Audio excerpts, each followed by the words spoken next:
You just saw him doing what he does best inside the square circle, working with his many fighters here at this incredible place. Tommy Yankello's World-Class Boxing. We've been here many times. Where are you?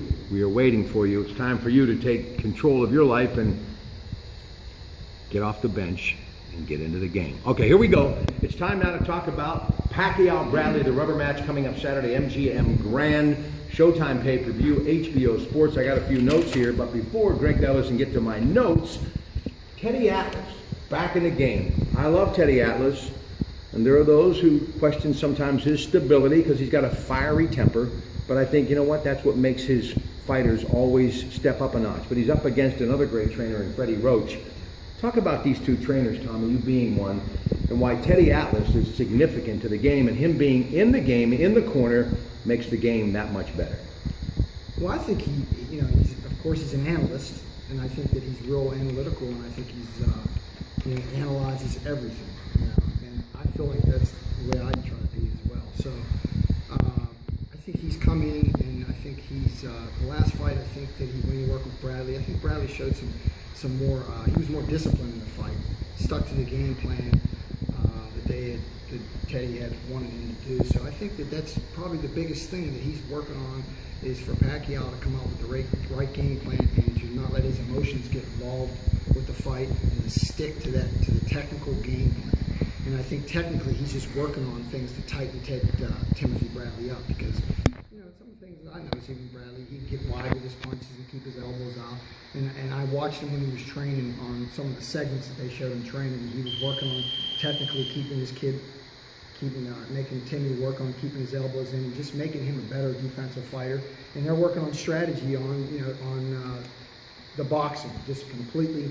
The last fight we fought, Rios, he boxed the whole fight and didn't get the slug. Sometimes he gets a little in these fights, and it's not to his benefit. He's a better boxer than he is a warrior. We're going to break the fight down in a moment, but go ahead, Greg. Tom, you use the term, he's an analyst, and yeah, he is a fight analyst, but I think more importantly, some of the things, and just watching when you work with your fighters, you guys are also psychologists. And you always kind of figure out a way to get the best out of your fighter. And you got to get the technical stuff down correctly.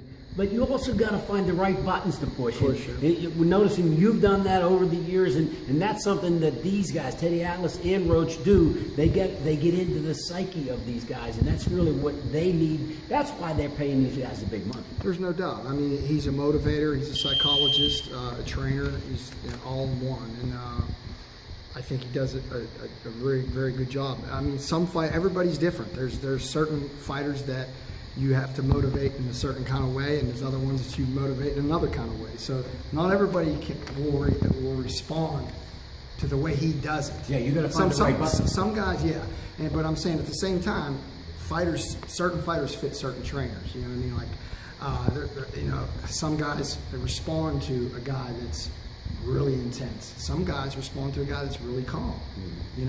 I think Teddy's more of an intense kind of guy, and I think Timothy comes from that mold. I think I knew him. I've known him. I actually coached as an assistant coach on one of the teams, and his dad's always been a real outspoken, intense kind of guy. So he grew up like that. So he kind of responds to a kind of guy like that. Whereas some guys, like Eddie Futch is a great trainer. He used to talk to these guys in the corner with a whisper. So, there's certain things, like styles make fights, styles sort of people make trainer-fighter relationships better or worse. And I'll say this, after Yancey Durham died suddenly, Joe Frazier was lost because that was like his surrogate father. Eddie Futch stepped in, and I think a lot of the reason why Joe Frazier's legacy is so great, Eddie Futch had a lot to do with that. Now, let's take a look at this fight. June 9th, 2012, Timothy Bradley gets the decision. 22 months later, it's Pacquiao. It's all about punch count, 198 to 141. He gets the win. But here's the question. 37 years of age, major surgery coming off of that. How's that going to play into this? Sports medicine's come a long way, but is he going to be able to have the same hand speed that he had prior to the surgery? Or is he going to have to find a way to make up for that? We don't know until we watch Saturday, but I mean, everybody's different. You have guys that just come out of surgery and you're just like, wow. And you have other guys that, a lot of it's psychological. You start to, I know I had 4 shoulder surgeries, and that was my biggest thing. When I came back, I was just hesitant. I was always had that injury in my mind. It's gonna happen again. I had a hard time overcoming that. Some guys just they're made of something special mentally and physically, and they come back like they're brand new and like they've never had the injury before. Yeah, and we're talking about the first fight, and this is a really unique situation with Bradley, because it's one guy who a victory in a fight actually may have made his career regress a little bit, because everybody criticized that result, and he took a while to overcome the fact that everybody was saying he really shouldn't have won that fight. Right, and well, I think that was one of the things that, like I said, he didn't. He's an emotional kind of kid, but and he let his emotions get the better of him at that point. And he came back and he fought that Pratte. He wanted to prove that, that he could be a warrior. And he started slugging with that kid, and that wasn't the game plan. So, sometimes it takes a disciplinarian, if you were, an emotional kind of guy to know what it is to be an emotional kind of. To know the fighter that is emotional and how to get him maybe to calm down. Teddy's is an upbeat kind of guy, but they seem like they're meshing good in the last fight. So we'll see what happens to this one. But I mean, I'm just saying, like it takes a certain kind of a trainer to work with some guys that let their emotions get the better of them. Sometimes I think it's better sometimes to have a trainer that's calm, because he comes in and he doesn't get too upbeat, so he doesn't get the kid all up. I think. I try to be a chameleon. I try to work with certain guys certain ways. I know everybody has a different personality, and everybody, like I said, everybody reacts different or responds to different things. So I kind of I got to know my fighter and what makes him react or what makes him respond beneficially. There's a lot of intrigue that goes into this stuff. You got your young fighters that are here watching us take care of this taping, and I can tell in their minds they're thinking, okay, where are these guys coming from with this thing? How are they in here? And when a fighter gets into the ring, they're bringing a lot into that ring. A lot of baggage is coming with them that we, as guys sitting there drinking a cold beer watching a fight, say, I just go in there and throw a punch. There's a lot more stuff that gets into this. There's no doubt, and that's the thing I always tell them. I said, that ring is the truth finder. If you have been partying, or you haven't been doing the right thing, or if you're not, like I said, eating right, doing all the things right, when you get in that ring, it comes out. I mean, it really does. I mean, the truth comes out in that ring, because, like you said, you're just watching a fight and you're thinking it's two fighters, but they're human beings, and they have all kinds of things going on in their life, their personal lives, and emotionally, psychologically. You just don't know when they get in the ring. Are you seeing the 100% of that guy? That's why a lot of times these fights are won in the last 3 days, because it's just the guy that knows how to deal with the event. Listen, the Juan Marquez fight in which Pacquiao mixed it up and he got hit with a punch that literally sent him down on his face. And anybody knows the sport of boxing, when you go down on your face, it's pretty much over, okay? Right. Joel Diaz, who actually was the trainer of Bradley in that first fight, told the Desert Sun that he believes there is a style to beat Manny Pacquiao. And because of Pacquiao being a whole lot faster, you have to be more methodical. And you have to kind of bring him in and kind of route him up a little bit. But I believe that Freddie Roach understands his fighter is a little older, hopefully a little wiser, and coming off of the second fight in which he got the win, I think it's all about patience for Manny Pacquiao to win this fight with a unanimous decision and once again become a world champ, the WBO welterweight champion. Yeah, no doubt. But what you're saying there is that Marquez was a counterpuncher. He let Pacquiao counterpunch.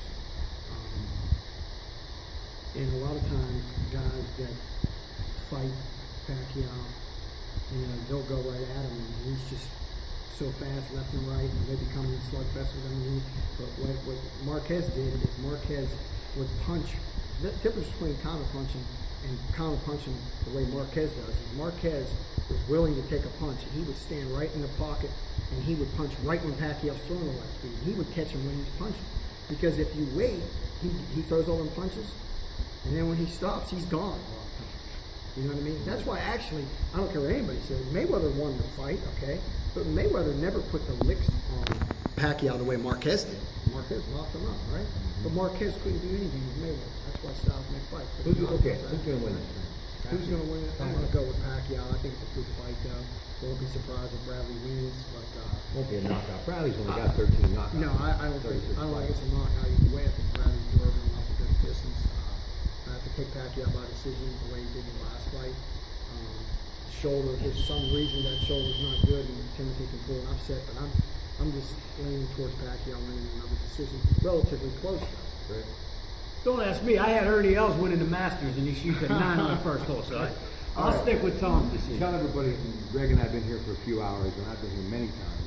What you do for the youth of this region is incredible, and you've got some professional fighters that are making news again, and you've done it before in the past. But tell everybody why, if they're looking to kind of, as I said, get control of their life again and focus, this is the place to come. Well, you know, I just believe that boxing is one of the greatest outlets for young people. I just think it's a great self-esteem builder, and you know, keeps you disciplined, keeps you, like I say, keeps you honest. Because if you're going to box, you have to have a structure in your life. Because if you don't, it comes out of it. And, you know, even if you're not going to compete, you know, it develops that work ethic. It develops, like I said, it develops the character, builds your self-esteem. And I just think it's a great sport. It's an individual sport. You can't blame anybody else. When you're in here, don't get me wrong, fighters blame trainers all the time. But you can't blame it. If you're not like you're on the football field. I'm going to blame the line. I'm going to blame the running back. You don't have a team to blame. You have you and the trainer basically. Here's the best way to describe it. It's all on you. You get it? Right. All right, listen. So it's a character builder because you have to own up. You have to be responsible for what happens. Either that or it's 10 bells. That's it. Thank you, sir. You're welcome. Greg, Tom, congratulations on this place. I love coming out here. It's a great place to watch kids work out and really perform and get the best out of what they have inside. Appreciate it. Showtime pay-per-view, The Desert Moon, of course, beautiful night as always, especially any time of year, but this time of year, the spring in Las Vegas is incredible. The MGM is where it will be, and it's Manny Pacquiao, Timothy Bradley, the rubber match Showtime pay-per-view, courtesy of HBO Sports. Good night.